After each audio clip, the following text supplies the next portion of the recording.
জঙ্গলে লাকড়ি সংগ্রহ করতে গিয়ে রহস্যজনক মৃত্যু বছর 50-এর এক ব্যক্তির। তার নাম প্রদীপ দেববর্মা।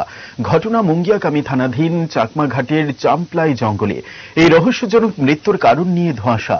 ঘটনার তদন্তে নেমেছে মুঙ্গিয়াকামী থানার পুলিশ। পরিবারের পরিজনদের অভিযোগ, শুক্রবার চাম্পলাই এলাকার বাসিন্দা প্রদীপ দেববর্মা সহ অপর আরেক ব্যক্তি জঙ্গলে যায় লাকড়ি সংগ্রহ করতে, কিন্তু প্রদীপ দেববর্মা আর বাড়ি ফিরে আসেনি।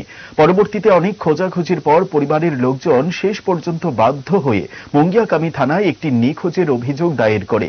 এদিকে শনিবার সকালে পরিবারের লোকজন জানতে পারে যে জঙ্গলে লাকড়ি সংগ্রহ করতে গিয়েছিল সে, সেই জঙ্গলেই নাকি প্রদীপ দেববর্মার মৃতদেহ পড়ে রয়েছে। পুলিশ এবং পরিবারের লোকজনদের তৎপরতায় উদ্ধার করে ওই ব্যক্তিকে নিয়ে আসা হয় তেলিয়ামুড়া মহকুমা হাসপাতালে।